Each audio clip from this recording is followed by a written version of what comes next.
the flat. Braddon had only recently taken the flat, and the Archdeacon had never been there before. It consisted of a broad L-shaped passage with rooms opening into it. There were many trophies on the walls. Horned heads glared at them. Stealthy but stuffed beasts watched them furtively from under tables. There was a perfect arsenal of murderous weapons gleaming brightly under the shaded gaslights. Braddon's servant prepared supper for them before leaving for the Langham, and soon the two men were discussing Mr. Tennyson, Mr. Irving, and a parody of the Queen of May, which had recently appeared in Punch, and doing justice to some oysters, a cold pheasant with an excellent salad, and a bottle of 74 Pommery. It was characteristic of the Archdeacon that he remembered exactly the items of the supper, and that Braddon rather neglected the wine. After supper they passed into the library, where a bright fire was burning. The Archdeacon walked towards the fire, rubbing his plump hands together. As he did so, a portion of the great rug of grey fur on which he was standing seemed to rise up. It was a cat of enormous size, larger than any that the Archdeacon had ever seen before, and of the same colour as the rug on which it had been sleeping.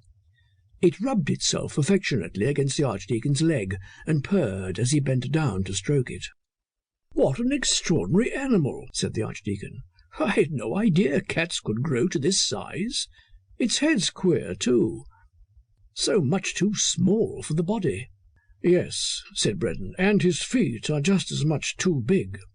The grey cat stretched himself voluptuously under the Archdeacon's caressing hand, and the feet could be seen plainly. They were very broad, and the claws which shot out seemed unusually powerful and well developed.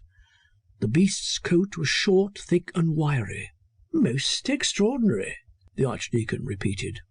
He lowered himself into a comfortable chair by the fire. He was still bending over the cat and playing with it when a slight chink made him look up.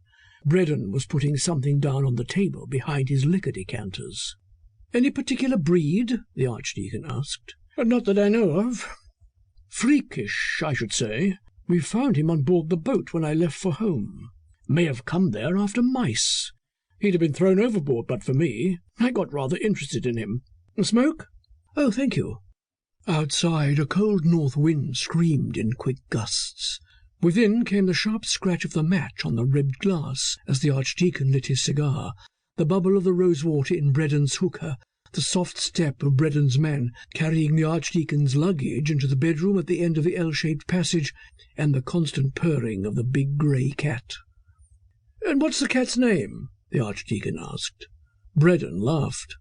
"Well, if you must have the plain truth, he's called Grey Devil, or more frequently, Devil tout court." "Really, you can't expect an Archdeacon to use such abominable language. I shall call him Grey, or perhaps Mr. Grey would be more respectful, seeing the shortness of our acquaintance. Do you object to the smell of smoke, Mr. Grey?" The intelligent beast does not object. Probably you've accustomed him to it. "Well, seeing what his name is, he could hardly object to smoke, could he?" Braddon's servant entered. As the door opened and shut, one heard for a moment the crackle of the newly lit fire in the room that awaited the Archdeacon. The servant swept up the hearth and, under archdeaconal direction, mixed a lengthy brandy and soda. He retired with the information that he would not be wanted again that night. "Did you notice," asked the Archdeacon, "the way Mr. Grey followed your man about? I never saw a more affectionate cat." "Think so?" said Braddon. "Watch this time." For the first time he approached the grey cat and stretched out his hand as if to pet him. In an instant the cat seemed to have gone mad.